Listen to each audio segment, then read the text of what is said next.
The Prophet said, sallallahu ta'ala alayhi wasallam, about Dajjal,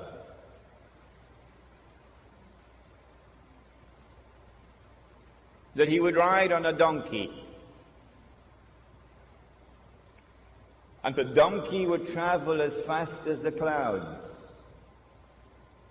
and the donkey would have his ears stretched out wide.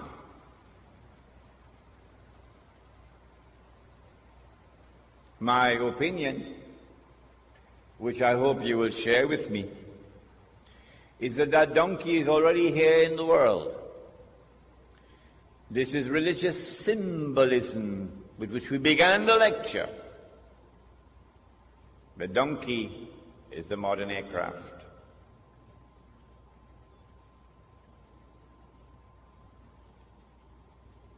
And since the Antichrist brings with him the modern aircraft, the Antichrist commands the skies.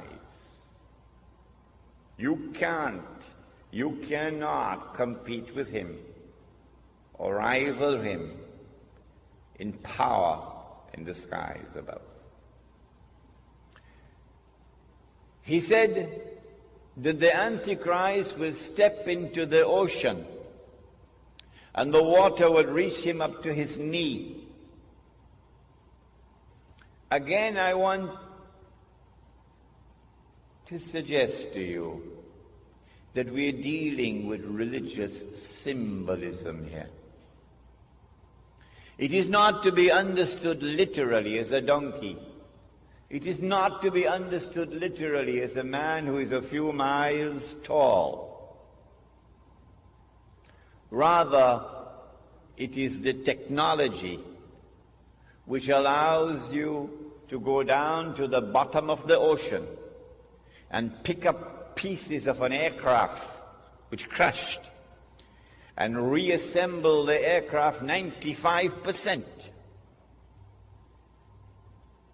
That technology is in the world today.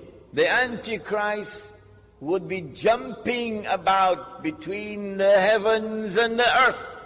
Jumping about, said the Prophet, alayhi salatu wasalam. Again, I want to suggest to you that this is not to be interpreted literally, that we are dealing with religious symbolism. It refers to our modern exploration of the heavens above. The satellites that go around the earth and the shuttle aircrafts that go up and down. In fact, in all of these we see pointers towards a scientific and technological revolution which would sweep the world. And the mastermind behind that scientific and technological revolution is the Antichrist. He said that the earth would yield its treasures to Dajjal. Now, go back home and study British history, as I am doing now, and you would see that the scientific and technological revolution was led by the island of Britain at every significant step of the way.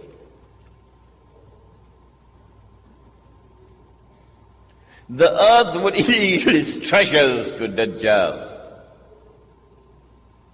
Last year,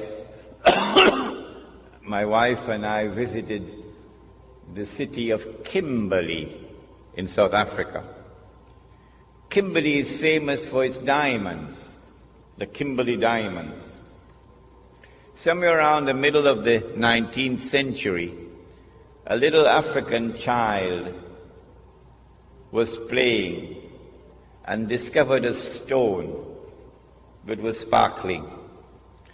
The child took the stone back to his father. The father took the stone to the European Commissioner. the European commissioner sent the stones to Johannesburg, and when they examined the stone, they found that it was one of the biggest diamonds that had ever been discovered. And that was the trigger that now led to the exploration for diamond and gold in southern Africa. But it was British technology at work to discover the diamond veins down deep down in the earth. Without that British technology, you could not have done it. And then they began to dig these huge man-made holes. And in Kimberley we saw the biggest one of all. My wife and I stood at the edge of this big hole. Big hole. You could put a couple of aircraft down inside there. And way down at the bottom of the hole, way down deep inside the earth, they went and they mined the diamonds.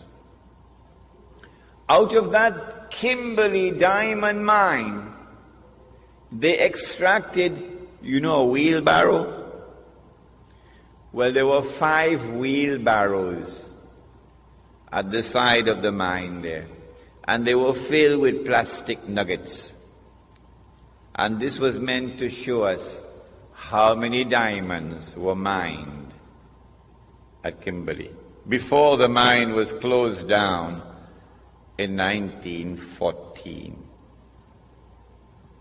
All of that effort of digging this big hole in order to get 5 wheelbarrows filled of diamonds.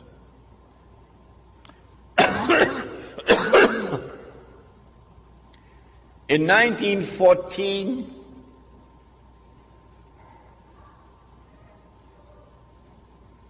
the stage was set. The Zionist movement had taken control of the diamond mines of South Africa and used a man named Cecil John Rhodes as a front man. The Rothschild Bank of Europe, a Jewish bank, financed him. And they were able to harvest all those diamonds and then use the sale of those diamonds to build up a war chest. So by 1914, they could close it down. I want you to recognize that Britain was the leader of the world in the technology which led to all of this. The Prophet said, sallallahu ta'ala alayhi wa sallam, the Dajjal, the age of Dajjal or the Antichrist would also be the age of riba. It is the Bank of England, which was established at the end of the 17th century. The Bank of England, which began the effort, which spearheaded the effort for the establishment of today's modern riba economy.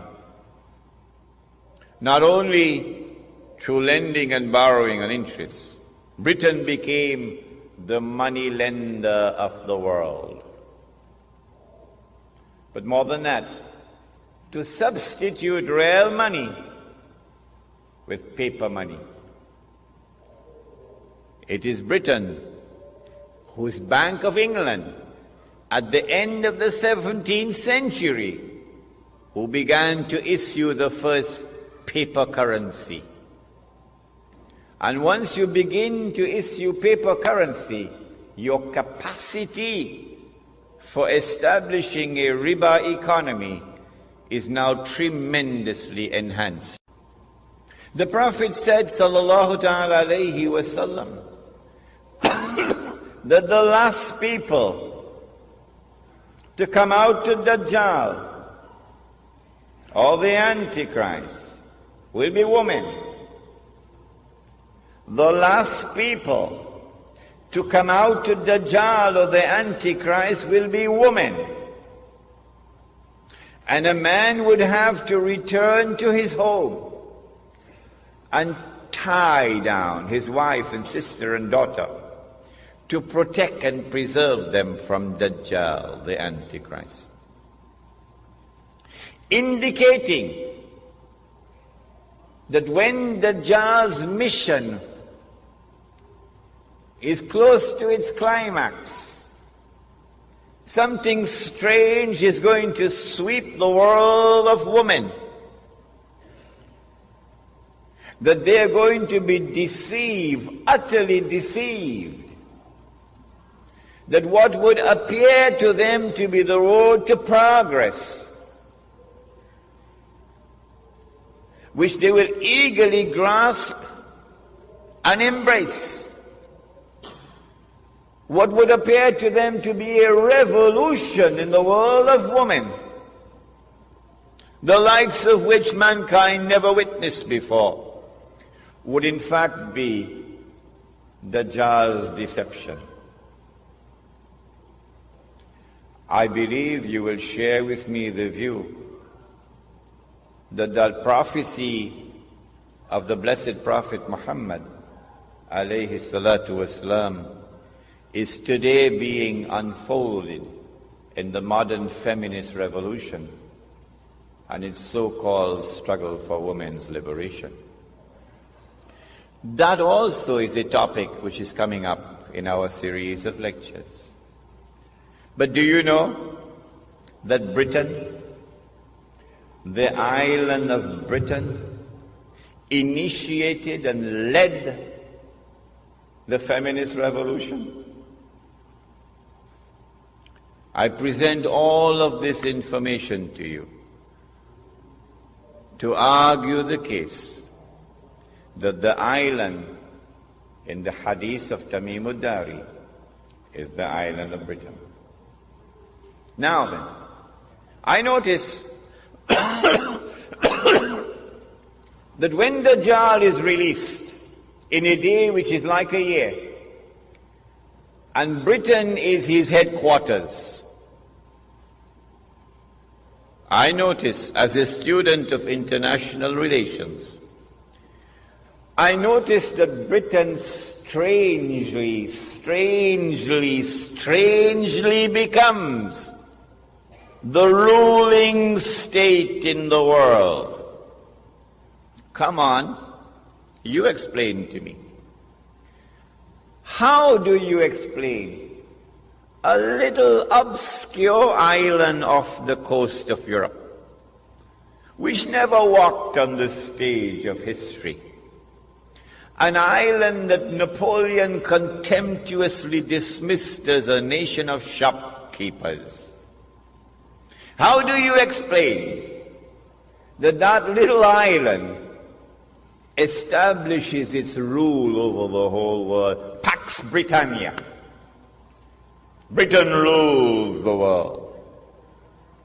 I want to suggest to you tonight that the only man who can explain the emergence of Britain as the ruling state in the world at the time when it emerged is a man named Muhammad.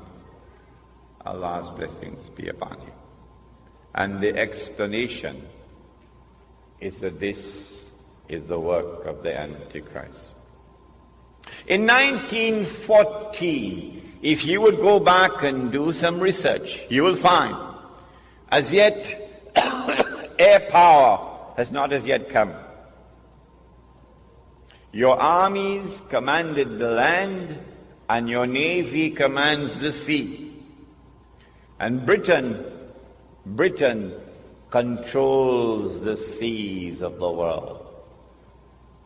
In 1914, Britain commanded every strategic naval port in the whole world.